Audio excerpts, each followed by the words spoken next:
실로 내가 내 영혼으로 영원하게 하기를 젖된 아이가 그의 어머니 품에 있음 같게 하였나니 내 영혼이 젖된 아이 같도다. 존귀하고 거룩하신 하나님 아버지, 오늘도 하나님께서 저희들을 사랑하여 주셔서 주님의 자녀를 삼아 주셨고, 또한 오늘 저희가 주님을 향하여서 경배하고 찬양할 때마다 우리들에게 하늘의 은혜를 내려 주셨습니다.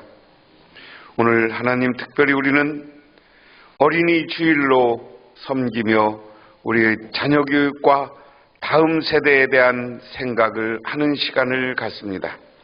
하나님, 우리 교회에도 어린이들이 있습니다. 우리가 그들을 함께 보살피고 사랑하여서 그들이 하나님의 온 세계 위에 이름을 떨치고 세상을 이끌어가는 어린이들이 되게 하옵소서. 그들이 성장해서는 세계의 중심이 되게 하옵소서. 예수님 이름 받들어 기도드리옵나이다.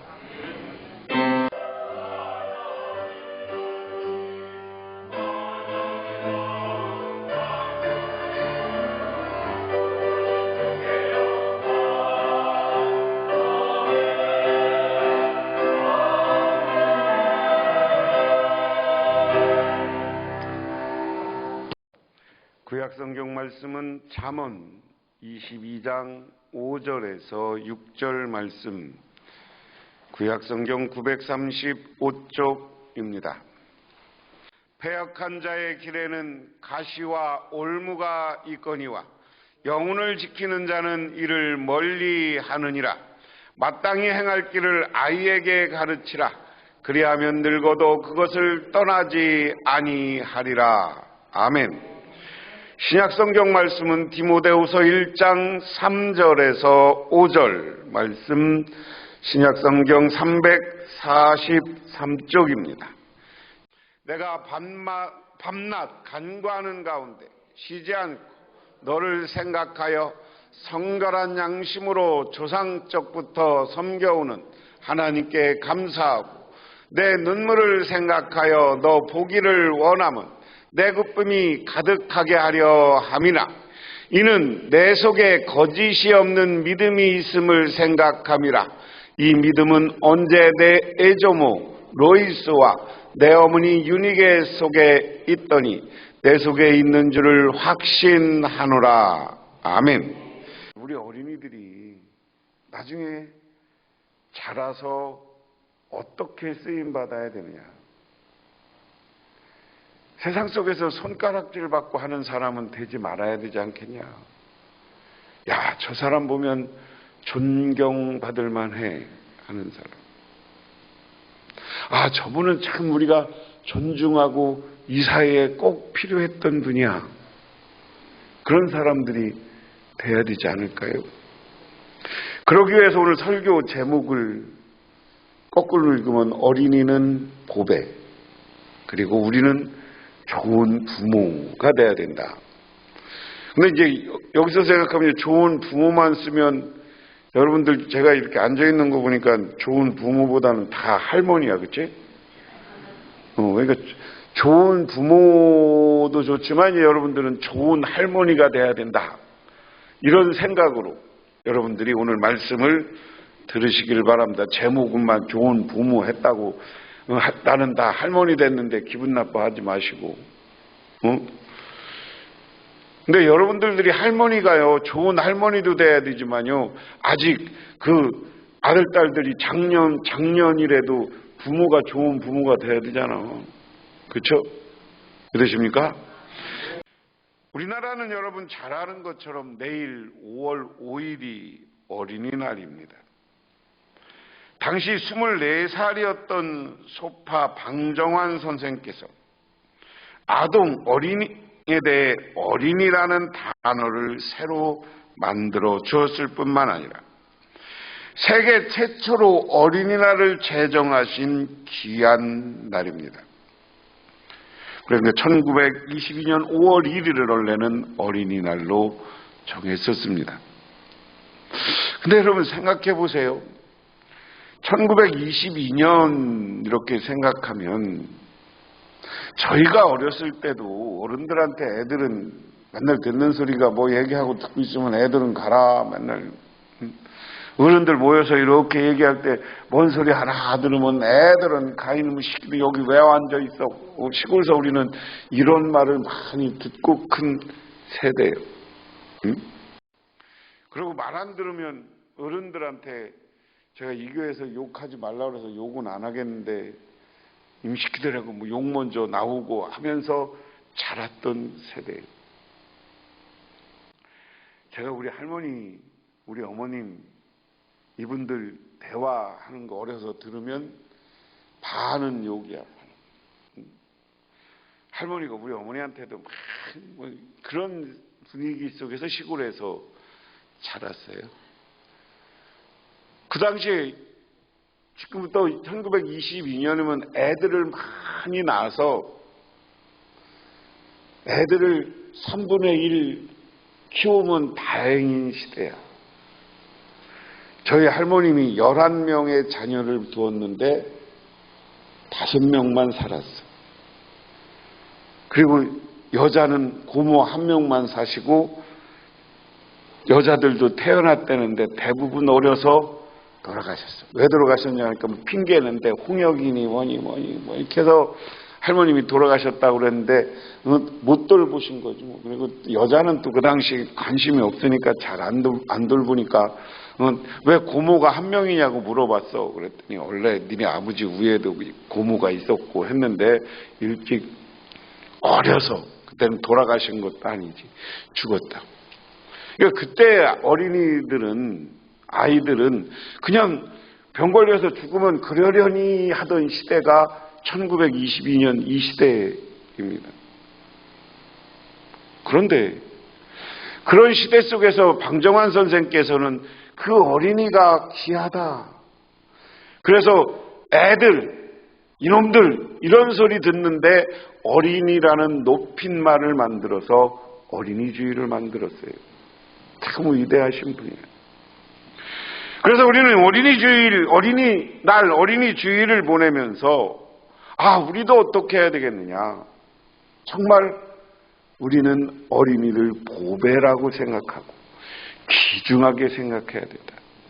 그런데 요새는 그렇게 얘기 안 해도 어린이가 귀중해요. 각종 지자체에서 애 낳으면 지원해 주는 게 대단하잖아. 그리고 요즘 직장에서 지난번에 어느 분이 푸념하는데 요즘은 남자도 3개월에서 1년씩 뭐 육아휴직 뭐 이런 걸 준대. 무슨 남자한테 그런 걸 줘. 우리 세대만 해도 잘 이해가 안 가는 시대인데 요즘은 그걸 잘 활용해야 된대. 여성분들은 더 길잖아요. 그 애만 낳으면 요즘 돈 준다고 그러고. 조금 있으면 우리 애들이 이제 우리나라도 이제 태어나면서부터 대학 교육까지 그렇게 신경을 쓰지 않아도 학비 문제는 좀 해결되는 시대예요. 근데 애들을 더 잘 키우려니까 돈이 들어. 왜? 더 잘 키우려니까 학원 보내잖아. 그래서 그 돈이 좀 드는 거지. 그러니까 아이들을 잘 낳기만 하면 정말 보배롭게 키울 수 있는 시대예요. 그렇기 때문에 우리는 이런 시대에 살면서 어떻게 해야 더 좋은 부모가 될까 하는 겁니다. 어느 은퇴한 선교사 부부가 사랑하는 아들로부터 편지 한 통을 받습니다. 아버지, 어머니, 제가 이번에 잡지를 만들기로 했습니다. 저를 위해 기도해 주세요. 또 가능하면 돈 좀 있으면 보내주세요. 선교사 부부는 아들에게 돈을 보내줄 만큼 넉넉하지 못했습니다. 그러나 그들은 아들을 믿고 틈틈이 저축해둔 $600를 선뜻 보내주었습니다. 아들은 부모님이 보내준 $600가 다른 사람의 $600보다 귀하다는 것을 알았습니다. 그래서 자신을 믿어준 부모님을 실망시키지 않으려고 최선을 다했습니다. 결국 그 아들의 회사는 세계적인 기업으로 성장했습니다. 이 사람이 이름이 헨리 루이스입니다. 그 사람이 만든 잡지가 타임지입니다. 선교사 부부가 가난하지만 아들을 위해서 작은 돈을 보내주고 더 중요한 건 기도해 줬다는 거예요. 여러분 잘 생각해. 부모가 자녀를 위해서 잘 기도하고 컸어도 장성했어도 부모를 위해서 자녀를 위해서 서원하고 헌금하고 기도하면 하나님이 이루어 주실 줄 믿으시기 바랍니다. 그러면서 우리는 어떤 부모가 돼야 되느냐라는 거예요. 첫 번째, 부모는 자녀의 본보기가 되면서 기도하는 사람이 돼야 된다. 오늘 디모데후서 1장 3절에서 5절까지 보면 나는 밤낮으로 기도할 때가 끊임없이 그대를 기억하면서 하나님께 감사드립니다. 나는 조상들의 본받아 깨끗한 양심으로 하나님을 섬깁니다. 나는 그대의 눈물을 기억하며 그대를 보기를 원합니다. 그대를 만나봄으로 나는 기쁨이 충만해지고 싶습니다. 이 디모데 전후서는 사도 바울이 디모데를 만나기 위해서 편지 쓴 거예요. 디모데가 늘 예수님의 수제자는 베드로인 것처럼 디모데가 바울에게는 가장 큰 제자였어요. 그래서 지금 선교를 하다가 거기서 좀 몸도 아프고 그랬어. 그러니까 디모데한테 와서 네가 다시 동역해 줬으면 좋겠다 하면서 디모데에게 편지하는 거야. 그래서 이 바울은 뭐냐? 나는 디모데 너 이름만 생각하고 네 얼굴만 떠올려도 나는 기쁘고 행복하다. 여러분, 저와 여러분 교인들의 관계도 내가 여러분 얼굴만 생각해도 내가 기뻐야 돼. 믿으십니까? 자, 그런데 사도 바울은 디모데만 생각하면 나는 기뻐. 왜? 근데 그 이유를 5절에서 밝혀요. 나는 그대 속에 거짓 없는 믿음을 기억합니다. 디모데 너는 믿음이 거짓이 없고 분명해. 우리를 얘기하면 순결한 믿음이야. 조금 어려운 말을 쓰면 오늘 사도 바울은 디모데를 향해서 그 속에 있는 거짓 없는 믿음을 나는 본다. 그렇기 때문에 네가 기쁘다. 여러분 우리가 하나님 앞에 기쁘고 하나님이 여러분을 칭찬받으려면 거짓 없는 순수한 믿음을 소유하시기 바랍니다. 그게 중요한 거예요. 그 다음에 뭐라고 하느냐? 그 믿음은 먼저 그대 애할머니 노이스와 어머니 유느게 속에 있는 것들이었다. 무슨 얘기냐? 너 그런 믿음 가진 거 너 때문에 아니야. 네 할머니가 너처럼 거짓 없는 믿음을 가졌어. 너는 좋은 신앙의 유산을 받은 거야. 믿으십니까? 여러분 정말 여러분 할머니, 내가 그래서 아까부터 할머니 좋은 엄마가 아니라 좋은 할머니도 돼야 되는 게 좋은 할머니가 좋은 엄마가 기도로 손자 손녀들을 위해서 기도하고 그들에게 정말 거짓없는 믿음을 물려주시기를 주님의 이름으로 축원합니다. 그러면 그 어린이들이 나중에 자라서 세상의 보배가 되는 거고 세상의 중심이 되는 거예요. 저는 여러분과 여러분 우리 학생들과 청년들이 정말 자라나고 나중에는 이 나라의 중심이 돼야 되고요. 세계의 중심이 돼야 되고요. 예수 전하는 중심에 된 인물들이 돼야 될 줄 믿으시기 바랍니다. 그게 우리의 믿음이 돼야 되고 신앙. 근데 그렇게 되려면 우리 부모들이 거짓 없는 믿음, 순수한 믿음을 물려주고 그들을 위해서 기도하시는 여러분이 되기를 주님의 이름으로 축원합니다. 그러니까 부모가 그래야 되는 거예요. 역대상 28장에 보면 나의 아들 솔로몬아 나는 내 아버지 하나님을 바로 알고 온전한 마음과 기쁜 마음으로 정성을 다하여 섬기도록 하여라. 주님께서 모든 사람의 마음을 살피시고 모든 생각과 의도 헤아리신다. 내가 그를 찾으면 너를 만나 주시겠지만 내가 그를 버리면 그도 영원히 버릴 것이다. 이건 다윗이 솔로몬에게 유언하는 거야. 야 솔로몬아 너 하나님 기억해. 네가 하나님을 버리고 믿음이 없으면 하나님도 너 버려. 그렇지만 네가 하나님을 의지하면 하나님이 너를 붙잡고 인도해 가실 것이다. 믿으십니까? 이 아버지를 의 믿음을 이어받은 솔로몬은 어떤 사람이 됐어요? 왕이 됐을 때 그 당시에 이웃나라 모든 왕들이 와서 다윗의 솔로몬의 지혜와 솔로몬과 한번 대화하고 가는 게 그 당시는 꿈이었다니까. 그래서 지금의 에디오피아 여왕은 선물을 금은보화를 싣고 와서 나 네 아기 갖고 싶다 그랬잖아. 그래서 이디오피아는 아직도 그 전설이 있어. 이디오피아 왕들은 솔로몬의 후손이다. 이 이디오피아라는 나라가 연구해보면 안 가봤는데 독특합니다. 이디오피아는요, 다 해교권이 있을 때도 거기만의 이디오피아만의 독특한 기독교 문화가 형성된 나라예요. 거기는 그렇게 하나님을 의뢰하는 나라라니까. 아프리카에서도 우리가 잘 기억해야 돼요. 솔로몬이 아브라함이 너는 하나님을 잘 기억하고 하나님을 붙잡아라서 솔로몬이 평생 하나님을 의지하고 살았을 때 하나님이 솔로몬을 기억한 거예요. 그 다음에 세 번째는 자녀를 어쨌든 바른 길로 인도해야 된다. 오늘 그래서 잠언 22장 오늘 본문입니다. 마음이 삐뚤어진 사람의 길에는 가시와 올무가 있으나 자기 영혼을 지키는 사람은 그런 길을 멀리한다. 마땅히 걸어가야 그 길을 아이를 가르치라. 그러면 늙어서도 그 길을 떠나지 않는다. 믿으십니까? 3살짜리 학벌은 몇 살까지 간다고? 무덤까지 간다고 그랬잖아. 3살짜리 버릇이 무덤까지 가는데 왜 그러냐?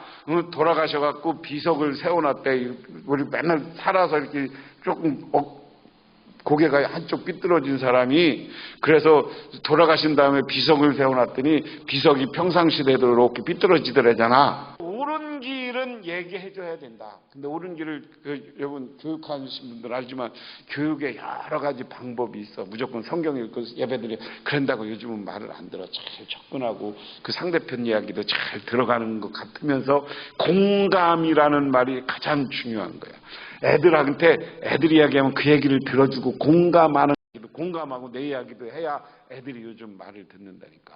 그래서 바른 길을 하지 않으면 젊어서 바른 길을 가면 늙어서도 바른 길을 간다.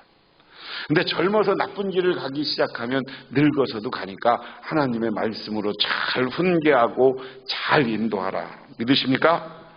마지막으로는 우리 자녀들에게 희망을 줘야 된다. 손자, 손녀들에게 희망을 줘야 된다. 마가복음 10장에 보면 사람들이 어린아이들을 예수가 데리고 와서 쓰다듬어 주시기를 바랐다. 그러나 제자들은 그를 꾸짖었다. 그러나 예수께서 이것을 보시고 노하셔서 제자들에게 말씀하셨다. 이런 이들이 내게 오는 것을 허락하고 막지 말라. 하나님 나라는 이런 사람들의 것이다. 이거 얼마나 위대한 얘기예요. 아까 얘기한 것처럼 애들은 가라. 부모님들은 예수님으로부터 자기 자녀가 축복받기를 원하고 축복기도 받고 머리를 쓰다듬는 것 안쓰기도 해주고 하기를 바라서 애들 축복받기 위해서 데리고 왔는데 제자들은 그 뜻을 몰라. 그러니까 애들은 가. 그리고 부모한테도 왜 애들 데리고 와서 그러냐고 뭐라고 한 거죠. 그러니까 예수님이 얘들은 나한테 와야 돼. 내가 기도해 줄 거야. 내가 쓰다듬어 줄 거야. 내가 안수해 줄 거야. 왜? 천국은 이 어린아이 같은 사람이 가는 거야 하는 이야기거든요. 이 말을 바꾸면 이 애들이 천국의 주인이야 하는 이야기예요. 천국의 주인이기 때문에 한 영혼이 아까 제가 요즘 천하보다 귀하다 그러는데 천하보다 오늘 한 영혼이 우주 전체보다 귀한 거야. 믿으십니까? 요즘식으로 해석하면. 그러니까 여러분 하나의 어린아이들, 손자, 손녀들을 그렇게 귀한 아이로 생각하고 늘 그들에게 꿈을 심어주는 저와 여러분이 되기를 바랍니다. 미국에 한동안에 이런 기사가 나온 적이 있대요. 많은 의사들이 수술을 포기했던 악성 뇌암환자 수술 성공. 하루에 120번씩 발작을 일으키던 아이에게 새로운 삶을 안겨준 신의 손. 그 주인공은 바로 미국의 홉킨스 대학병원의 벤 카든 박사입니다. 이 벤카든 박사인은 디트르트의 빈민가에서 태어나 편무스라에 자라면서 불량 소년들과 어울리게 되었습니다.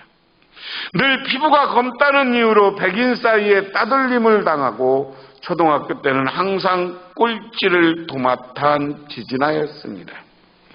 이렇던 아이가 어떻게 세계적인 의학계의 거장이 될 수 있었을까? 오늘 한 기자가 벤칸성에 찾아와서 오늘날 당신을 만들어준 것은 무엇입니까? 라고 물었습니다. 그는 이렇게 말했습니다. 나의 어머니 히오카 카슨 덕분입니다. 어머니는 늘 내가 꼴찌를 하면 따돌림을 당할 때도 벤, 넌 마음만 먹으면 무엇이든지 할 수 있어. 노력만 하면 할 수 있어 라는 말을 끊임없이 들려주면서 나를 격려했고 용기를 주었습니다. 이렇게 성공한 사람은 반드시 성공을 만들어준 말이 있습니다. 행복한 사람의 배경에는 반드시 행복을 만들어준 말이 있습니다. 여러분, 여러분의 자녀들에게, 여러분의 손자, 손녀들에게 좋은 말, 꿈을 심어주는 말, 용기를 주는 말을 하시는 저와 여러분이 되기를 주님의 이름으로 축원합니다. 그래서 우리 할렐루야 교회에 속한 모든 자손들이, 후손들이 어디 가서나 세계 속에 뛰어난 인물들이 되어지기를 주님의 이름으로 축원합니다. 기도하겠습니다. 하나님 아버지 고맙습니다. 오늘 하나님께서 저희들을 사랑하여 주셔서 이렇게 구원해 주시고 우리 어린아이들에게 꿈을 주고 그들을 잘 양육할 수 있는 부모로, 할머니, 할아버지로 삼아 주셨습니다. 우리들 그렇게 자녀들을 잘 양육해서 우리 할렐루야 교회에 속한 모든 어린이들과 후손들이 세계 속에 우뚝 서는 인물들이 되게 하옵소서. 예수님 이름 받들어 기도드리옵나이다. 아멘. 지금은 우리를 위해 이 땅에 오셔서 고난의 길을 걸어가시고 우리의 죄를 용서하기 위해서 보혈을 흘려주시고 부활을 통해 참 승리의 모습을 보여주신 우리 주 예수 그리스도의 은혜와 온 우주를 창조하신 성부 하나님의 축복하심과 우리 삶 가운데 찾아와서 우리 이끌어가시는 성령님의 인도하심이 오늘 주님께 나와 경배하고 찬양하고 돌아가는 우리 할렐루야 교회 모든 성도님들과 이 가정 위에, 그리고 이 예배를 위해 협력해 주신 이 소울 사장님 머리 위에, 그리고 온 나라와 온 우주 위에 영원토록 함께 하시기만을 간절히 축원하옵나이다.